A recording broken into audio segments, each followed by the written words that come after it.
ایک ہمارے ہاں اور بڑا مسئلہ ہے، میں تو مذاق کر رہا تھا۔ مذاق کیا ہوتا ہے؟ مذاق تو جاہلوں کا کام ہے۔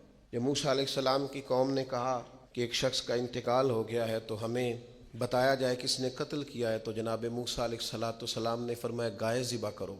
تو ان لوگوں نے کہا آپ ہم سے مذاق کرتے ہیں، اتتخذون ہزوا، آپ ہم سے مذاق کرتے ہیں؟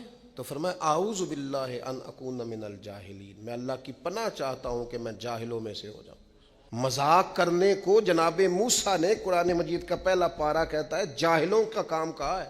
مذاق ٹھیک ہے، دل لگی ٹھیک ہے، یعنی آپ خوش طبعی کریں۔ مذاق تو کسی کے عیب کا ہوتا ہے، تیری آنکھ کس طرح کی ہے، تیری ناک چپٹی ہے، یہ مذاق ہوتا ہے۔ کسی کے رنگ کو لے کر، کسی کے قد کو لے کر، کسی کی توتلی زبان کو لے کر، یہ جاہلوں کی علامت۔ آپ دل لگی کریں، حضور بھی دل لگی فرماتے، مسکراتے دل لگی کریں، اس میں کسی کو تکلیف نہیں ہوتی، کسی کا عیب نہیں اچھلتا، کوئی بات ایسی خوشی کی آپ اس پہ خوش ہو جائیں۔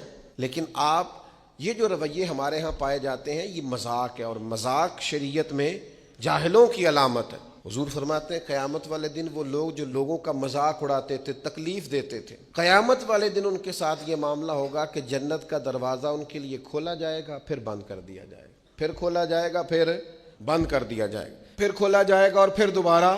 وہ کہیں گے یہ کیا ہو رہا ہے؟ تو انہیں کہا جائے گا تمہارے اس مذاق کی تمہیں سزا دی جا رہی ہے جو دنیا میں تم اللہ کے بندوں کے ساتھ کرتے تھے۔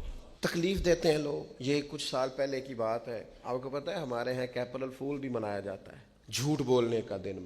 تو ایک صاحب تھے بیچارے ہارٹ پیشنٹ، یہ پنجاب کا ہی واقعہ ہے، تو ان کو فون کر دیا کہ تمہارا بھائی ایکسیڈنٹ میں فوت ہو گیا ہے، کسی نے مذاق کیا۔ تو بیچارے ہارٹ پیشنٹ تھے، خبر سن کے ان کو پھر ہارٹ اٹیک ہوا، اللہ کو پیارے ہو، اور بعد میں پتہ چلا کہ کسی نے مذاق کیا، بھائی تو بالکل ٹھیک ٹھاک، آپ کے ایک مذاق نے کسی کی جان لے لی، گھر اجڑ گیا، عورت بیوہ ہو گئی، بچے یتیم ہو گئے، اور آپ مذاق کر رہے تھے، تکلیف دے رہے تھے، آپ آزمائش میں مبتلا کر رہے تھے۔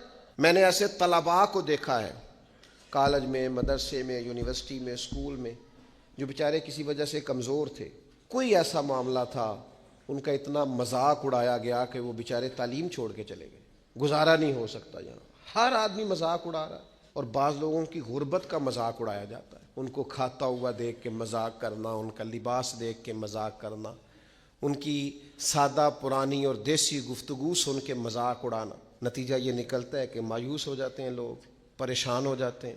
ایسا نہیں کریں، یہ تکلیف نہ دیں کسی مسلمان، اذیت میں مبتلا نہ کریں، ذہنی طور پر ٹارچر نہ کریں۔